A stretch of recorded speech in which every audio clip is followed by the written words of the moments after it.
Olá pessoal, bom dia, espero que estejam bem, espero também que esta semana tenha corrido bem.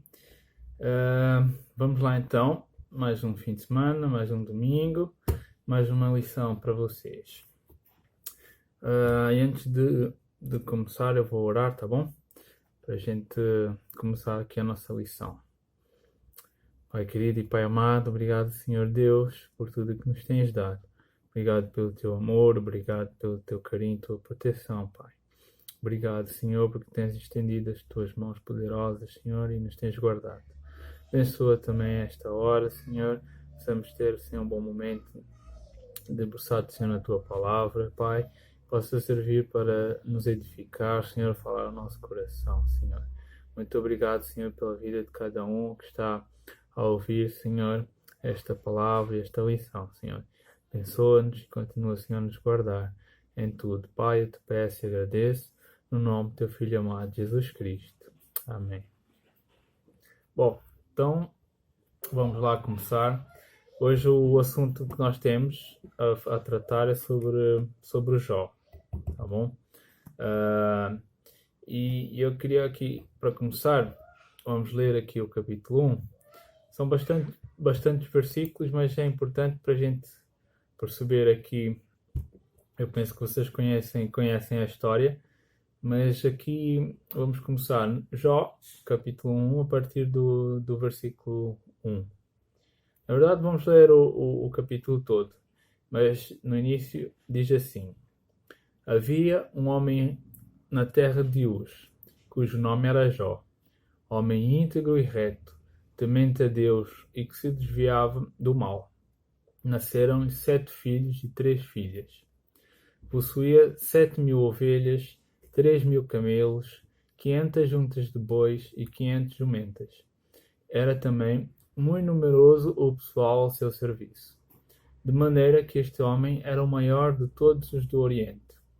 Seus filhos iam às casas uns dos outros e faziam banquetes, cada um por sua vez, e mandavam convidar os seus 3 irmãs a comerem e beberem com eles. Decorrido o turno de dias de seus banquetes, Jó chamava seus filhos e os santificava, levantando-se de madrugada, oferecia holocaustos segundo o número de todos eles, pois dizia: Talvez tenham pecado os meus filhos e blasfemado contra Deus em seu coração. Assim fazia Jó continuamente. Depois o versículo 6 diz: Num dia em que os filhos de Deus vieram apresentar-se perante o Senhor, veio também Satanás entre eles. Então perguntou o Senhor a Satanás: De onde vens? Satanás respondeu ao Senhor e disse: De rodear a terra e passear por ela. Perguntou ainda o Senhor a Satanás: Observaste o meu servo Jó? Porque ninguém há na terra semelhante a ele, homem íntegro e reto, temente a Deus e que se desvia do mal. Então respondeu Satanás ao Senhor: Porventura Jó de balde teme a Deus? Acaso não cercaste com sebo a ele, a sua casa e a tudo quanto tem? A obra de suas mãos abençoaste, e os seus bens se multiplicaram na terra. Estende, porém, a tua mão e toca-lhe em tudo quanto tem, e verás se não blasfema contra ti na tua face. Disse o Senhor a Satanás: Eis que tudo quanto ele tem está em teu poder, somente contra ele não estendas a mão. E Satanás saiu da presença do Senhor. Pois no versículo 13: Sucedeu um dia em que seus filhos e suas filhas comiam e bebiam vinho na casa do irmão primogênito, que veio um mensageiro a Jó e lhe disse: Os bois lavravam e as jumentas passeavam junto a eles. De repente deram sobre eles os sabeus e os levaram, e mataram os seus servos a fio da espada. Só eu escapei para trazer-te a nova. Falava este ainda quando veio outro e disse: Fogo de Deus caiu do céu, e queimou as ovelhas e os servos e os consumiu. Só eu escapei para trazer-te a nova. Falava este ainda quando veio outro e disse: Dividiram-se os caldeus em 3 bandos. Deram sobre os camelos e os levaram, e mataram os servos ao fio da espada. Só eu escapei para trazer-te a nova. Também este falava ainda, quando veio outro e disse: Estando 3 filhos e tuas filhas, estando teus filhos e tuas filhas comendo e bebendo vinho em casa do irmão primogênito, eis que se levantou um grande vento do lado do deserto, e deu nos 4 cantos da casa, a qual caiu sobre eles, e morreram. Só eu escapei para trazer-te a nova. Então Jó se levantou, rasgou o seu manto, rapou a cabeça e lançou-se em terra e adorou. E disse: Nu saí do ventre da minha mãe e nu voltarei. O Senhor o deu, o Senhor o tomou. Bendito seja o nome do Senhor. Em tudo isto, Jó não pecou, nem atribuiu a Deus falta alguma. Bom, é o capítulo todo que nós lemos, mas é importante para a gente tentar perceber aqui algumas coisas interessantes. A gente pode dividir aqui esse capítulo em 3 partes, não é? A primeira parte é como se fosse aqui uma apresentação, não é? De Jó e da sua família, onde diz tudo o que ele tinha, tudo o que ele possuía, não é? E aqui chega mesmo a dizer que Jó era o maior de todos os homens do Oriente, ou seja, não quer dizer que ele era muito alto, né? Quer dizer que ele era muito rico. Ele era o homem mais rico do Oriente. Depois, a segunda parte deste capítulo fala da relação entre Deus e os anjos, e fala também que o próprio Satanás se apresentou ali ao Senhor, não é? E vemos que é nessa parte que é interessante que Deus é que fala a Satanás, não é? Olha, veja o meu servo Jó. Não é Satanás, é Deus que fala com Satanás. E depois, a terceira parte tem a ver com as aflições, não é? Todo o mal que veio abater a vida de Jó, e da atitude que ele teve perante essas coisas, não é? E achei interessante aqui alguns pontos. Por exemplo, porque a gente pode fazer aqui um paralelo, não é? Aqui na Bíblia diz que Jó era um homem temente, íntegro e reto, não é? E depois, mesmo assim, isso não livrou, não é? Não o livrou de passar por esses problemas.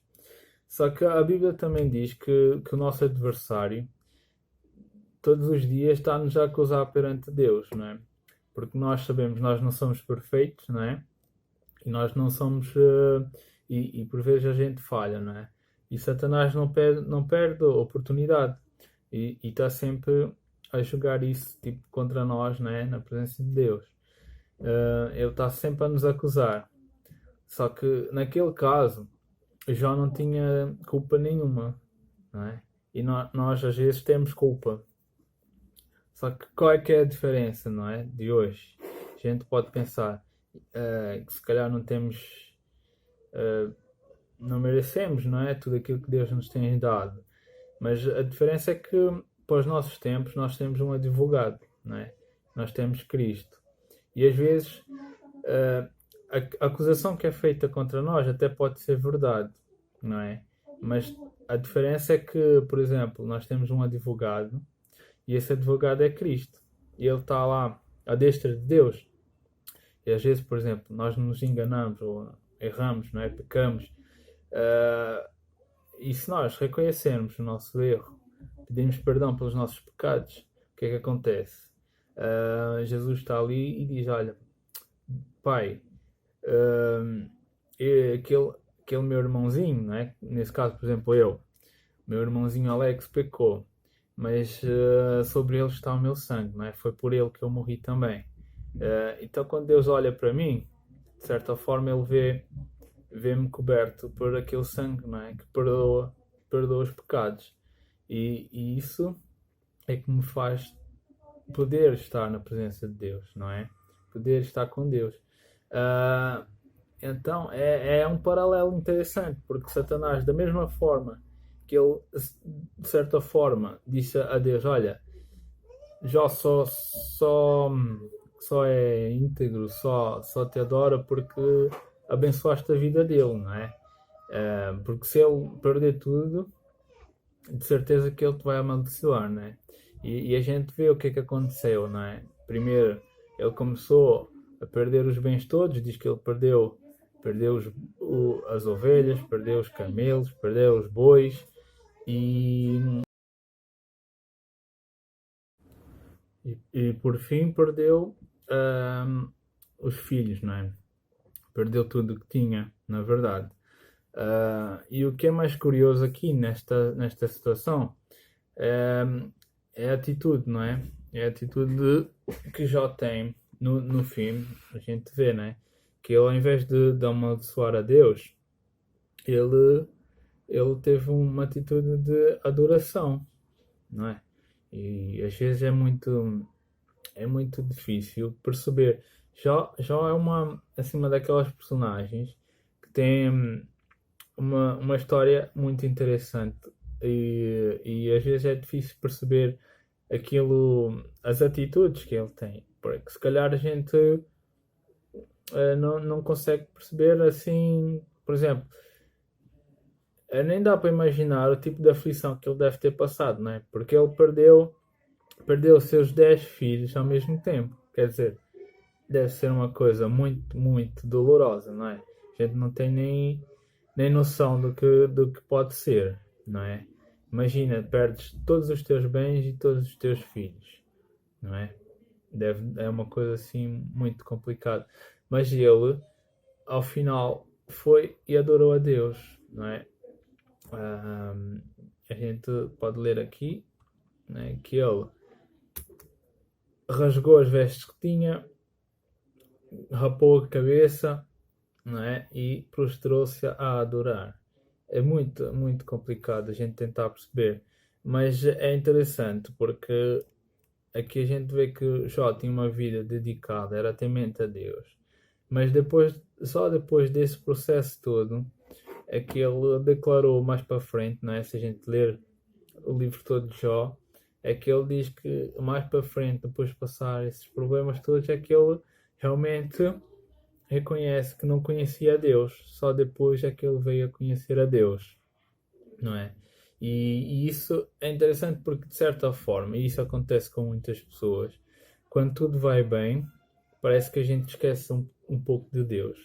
E quando as coisas começam a ficar mais difíceis e complicadas na nossa vida, é que a gente se lembra de Deus e começa a aproximar, não é? A chegar a Deus. Ahm, e às vezes até tem um ditado, não é? Que diz que se não é pelo amor, é pela dor. Hum? E às vezes é a dor que traz a pessoa a Deus. Às vezes não é preciso, não é? Ah, e melhor é que a gente se aproxime de Deus pelo amor, não é?